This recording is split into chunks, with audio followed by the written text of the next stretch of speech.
Student welcome. कल मैंने आपको पढ़ाया था रूट्स तक, जनरल कैरेक्टर में पढ़ा दी थी आपको जनरल कैरेक्टर्स ऑफ जिम्नोस्पर्म्स, और उसमें मैंने रूट्स तक आपको बता दिया था। ठीक है, तो आज मैं लूंगी स्टेम और लीव्स। तो सबसे पहले हम ले लेते हैं स्टेम का एक्सटर्नल कैरेक्टर्स, जो जिम्नोस्पर्म के कॉमन कैरेक्टर्स है स्टेम के, वो लेते हैं। तो तना या स्टेम जो है जिम्नोस्पर्म का, वो जनरली ब्रांच्ड होता है, शाखित होता है, लेकिन कुछ जिम्नोस्पर्म में, साइकेडेलीज के मेंबर में ये अनब्रांच्ड होता है। ठीक है, तो ब्रांच्ड और अनब्रांच्ड दोनों प्रकार का हो सकता है, मुख्य रूप से ये ब्रांच्ड होता है। तो जब ब्रांच्ड होता है तो कई जिम्नोस्पर्म्स ऐसे होते हैं जिनमें ब्रांचिंग जो होती है वो 2 टाइप्स की होती है, 2 प्रकार की होती है। 2 प्रकार की ब्रांचिंग में कौन सी 2 प्रकार? एक branches of limited growth, branches of limited growth यानी सीमित वृद्धि वाली शाखाएं, और branches of unlimited growth, unlimited growth यानी असीमित वृद्धि वाली शाखाएं। जैसे कि इनका नाम बता रहा है, इनके जो एपेक्स होते, इनका जो ग्रोइंग बर्ड होती है उसकी वृद्धि निरंतर जारी रहती है, जबकि यहाँ पर उस ग्रोइंग बर्ड की वृद्धि है वो रुक जाती है। तो ऐसी शाखाएं जहां पर ये वृद्धि रुक जाती है, इन्हें ड्वार्फ या बोनी शाखाएं या ड्वार्फ ब्रांचेस कहते हैं, और जो निरंतर वृद्धि करती रहती हैं उन्हें हम कहते हैं लॉन्ग ब्रांचेस या लंबी शाखाएं। तो 2 प्रकार का शाखा प्रदर्शित करते हैं कई जिम्नोस्पर्म। एग्जाम्पल जैसे कि आपके कोर्स में है पाइनस कॉनिफेरेलिस के जो मेंबर होते हैं ज्यादातर वो इस तरह की ब्रांचिंग शो करते हैं, तो पाइनस में ये मिलता है। अब पाइनस भी अपनी एक कैनोपी होती है, जितने भी कॉनिफर है, जैसे कि मैंने कहा ये कॉनिफर है, और हम कॉनिफर की जब बात करते हैं तो ये पौधे कोनिकल शेप में रहते हैं, ये कैनोपी बनाते हैं, कोनिकल कैनोपी। ठीक है, तो ये किस तरह से इनकी वृद्धि जो रहती है, चित्र के द्वारा अगर मैं बताऊं तो इनका ये मेन तना है, और मेन तने पर ये यहाँ पर पाई जाती हैं ब्रांचेज ऑफ अनलिमिटेड ग्रोथ। ठीक है, ये ब्रांचेज, ये शाखन निकलता है। तो जब ये शाखन होता है तो उसका जो मुख्य तना होता है, इसकी जो ग्रोइंग बर्ड होती है उसकी वृद्धि बहुत फास्ट होती है, बहुत ही फास्ट ये वृद्धि करता है। इसलिए कॉनिफर जो होते हैं वो टॉलेस्ट ट्रीज होते हैं ना, तो फास्ट वृद्धि करता है। और जब यहाँ पर शाखन होता है, वो शाखन एक्रोपिटल मैनर में होता है, अग्राभिसारी क्रम में होता है, यानी नीचे से ऊपर की तरफ। सबसे पहले ये ब्रांचेस, क्योंकि वृद्धि ऊपर जा रही है तो नई नई शाखाएं जो है वो आती जाती हैं। तो जो नीचे वाली शाखाएं वो होती है वो बड़ी होती हैं, वो ये छोटी छोटी छोटी छोटी इस तरह से ये छोटी होती जाती है, जितनी भी यंग ब्रांचेस होंगी वो छोटी होंगी। तो ट्री जो होता है वो एक कोनिकल शेप ले लेता है, इसलिए ये कोनिफर्स जो होते हैं, इसलिए इस शेप के कारण कोनिफर्स कहलाते हैं। तो ये ब्रांचेस ऑफ लिमिटेड ग्रोथ जो है, जिसे हम लॉन्ग ब्रांचेस कहते हैं, इन पे फिर ड्वार्फ शाखाएं लगती हैं, बोनी शाखाएं लगती हैं, यानी वो शाखाएं होती हैं जिनकी वृद्धि जो होती है वो कुछ समय के बाद रुक जाती है। यही वो शाखाएं होती हैं जिन पर फिर कोन्स पाए जाते हैं, कोन्स धारण यही वाली शाखाएं करती हैं, ड्वार्फ ब्रांचेस ही करती हैं। ठीक है, तो जब तना शाखित है तो ये कंडीशन हो रही है कई जिम्नोस्पर्म्स के अंदर। अगर तना अशाखित है तो ऐसी स्थिति के अंदर, तना अशाखित है तो ऐसी स्थिति में क्या होता है कि हमको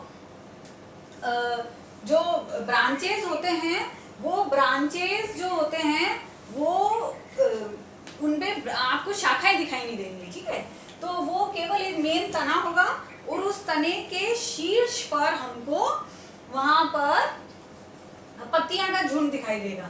जैसे कि आपके कोर्स में साइकस है, तो उसको चित्र के द्वारा अगर मैं आपको दिखाऊं तो वो इस तरह से दिखाई देगा।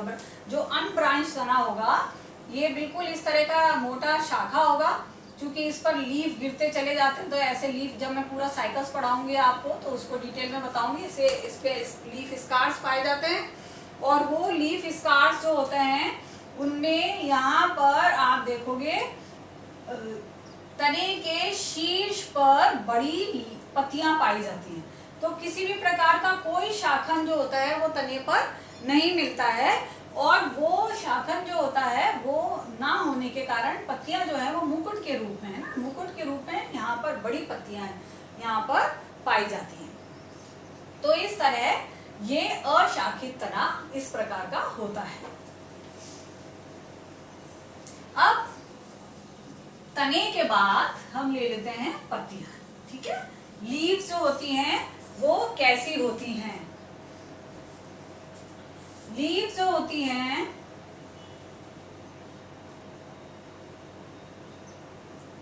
होती हैं वो दो प्रकार की होती हैं। फोलियर भी हो सकती है, स्पर भी हो सकती हैं। और फोलियर और स्पर जो लीव्स हैं वो आपको बोलूं कैटाफिल, दूसरी दो भाषाओं में हम कह सकते हैं। लीव्स जो होती हैं वो स्केली लीव्स होती हैं, शल्की लीव्स जिसे हम कहते हैं, और दूसरी प्रकार की लीव्स को हम कहते हैं फोलियर लीव्स, ठीक है। इस तरह हम बोलते हैं। स्केली लीव्स जो होते हैं वो शल्की लीव जिसे हम कह रहे हैं ब्राउन कलर जो होते हैं वो ग्रीन होते हैं, ठीक है।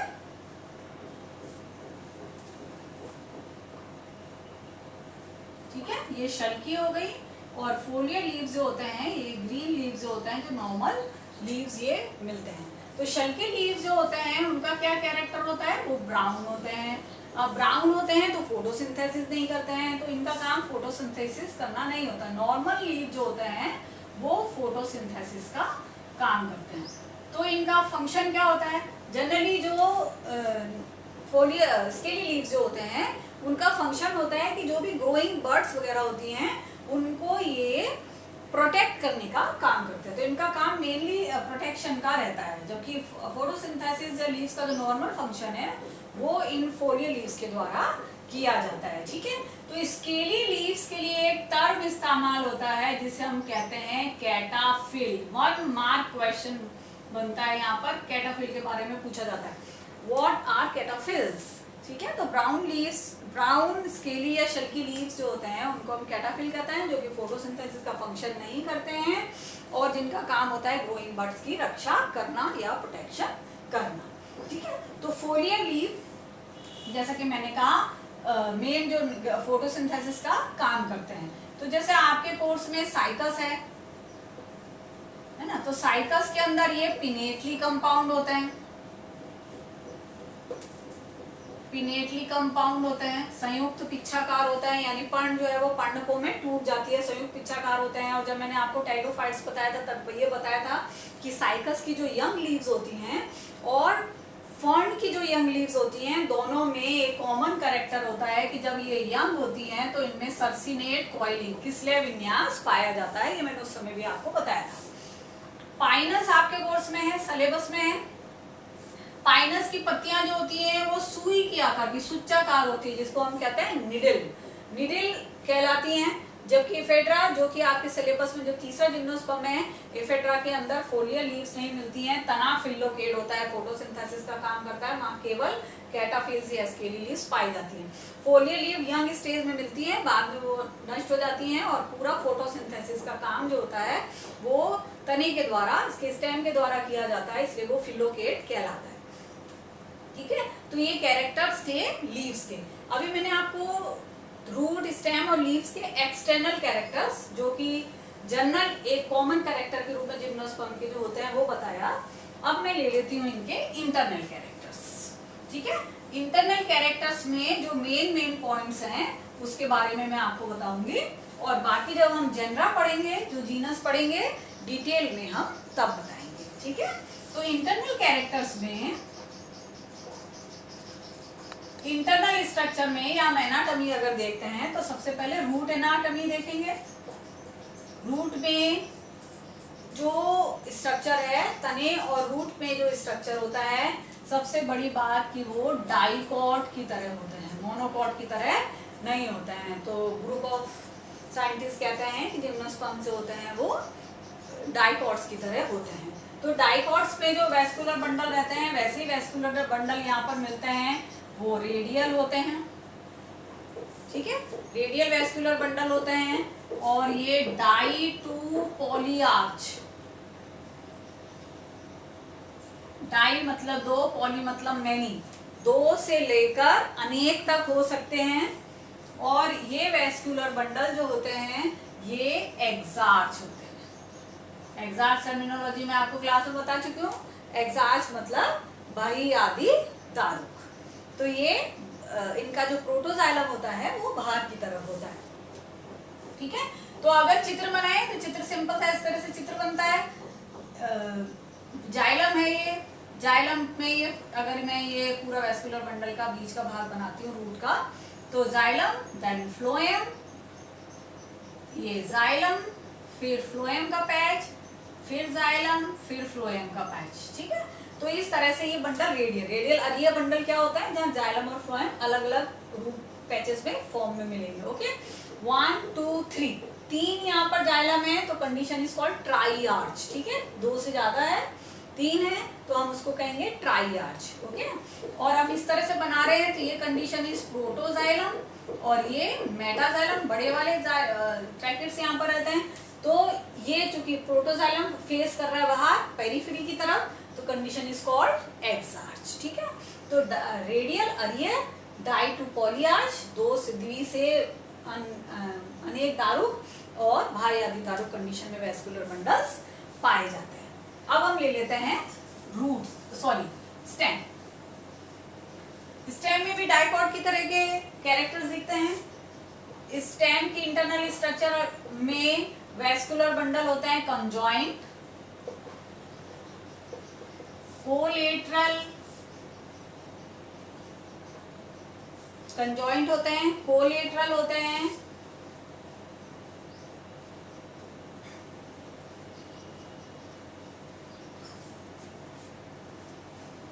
ओपन होते हैं, कैम्बियम प्रेजेंट होती है, दे आर ओपन, और साथ में एंडार्च होता है। ठीक है, तो अगर तनी के वेस्कुलर बंडल वाला रीजन बनाएं तो हम देखते हैं कि वेस्कुलर बंडल जो है वो इस तरह से रिंग में पाए जाते हैं।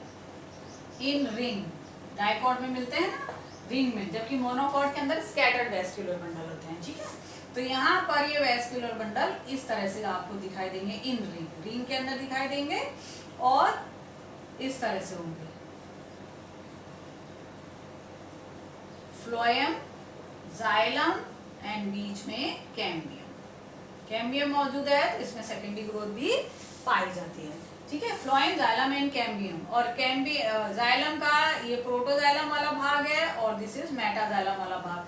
तो प्रोटोजाइलम भाग अंदर की तरफ है इसलिए ये एंडार्च, कैम्बियम मौजूद है इसलिए ये open, collateral and conjoint. Conjoint यानी संयुक्त, रेडियल नहीं है।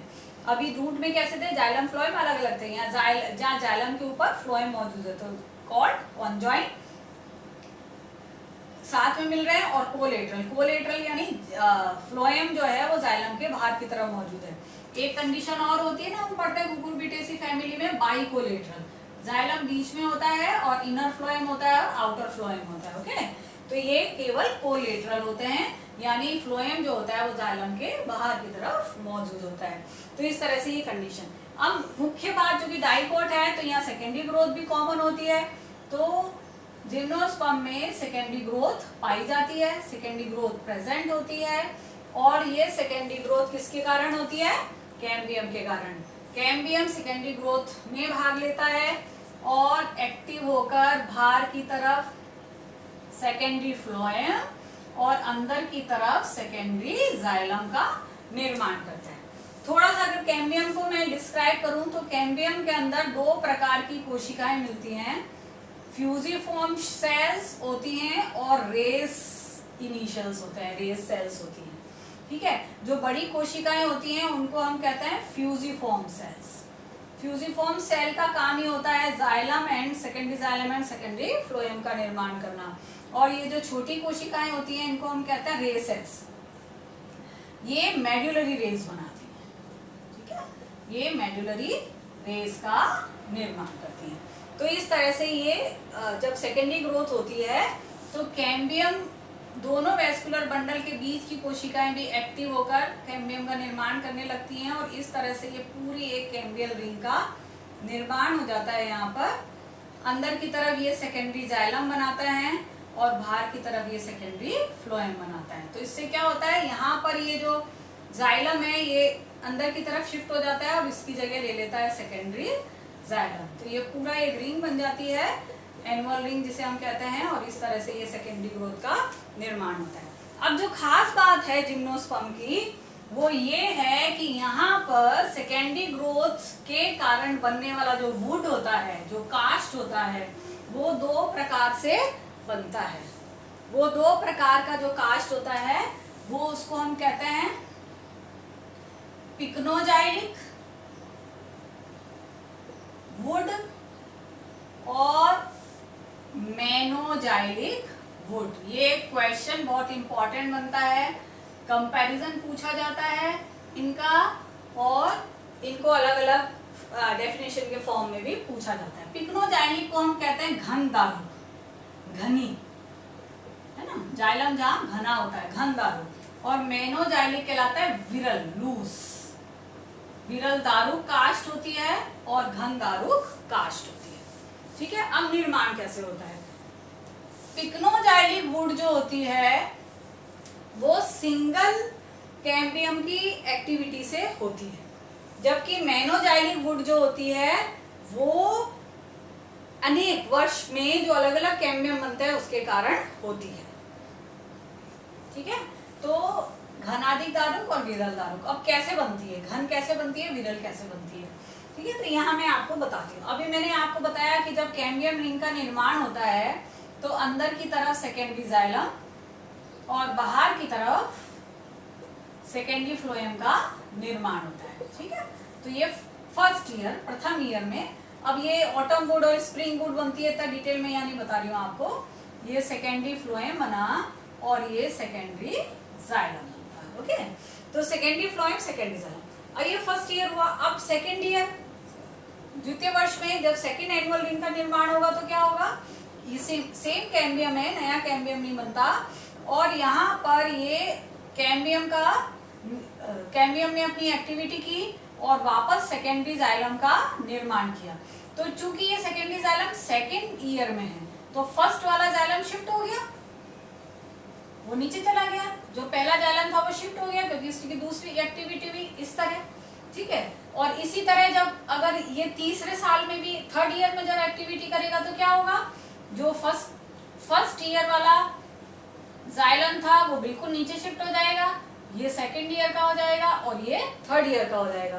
तो इस तरह से आप देखेंगे कि जाइलम की रिंग्स जो है वो बनती जाती है, उनमें किसी प्रकार का कोई इंटरप्शन नहीं आता है ना। तो ये एक सघन दारुक घना एक वुड का निर्माण होता है। और ये वुड जो होती है वो फर्नीचर के काम में आती है। इसका एग्जाम्पल है पाइनस, आपके कोर्स में है, चीड़ की लकड़ी हम कहते हैं ना, चीड़ वुड फर्नीचर के काम आता है, पाइनस चीड़ कहलाता है। तो ये जो होता है ये फर्नीचर के काम होता है। ये घन दारुक जो होती है वो फर्नीचर के काम आती है। अब इसके विपरीत आप देखो मेनोजाइलिक में क्या होता है।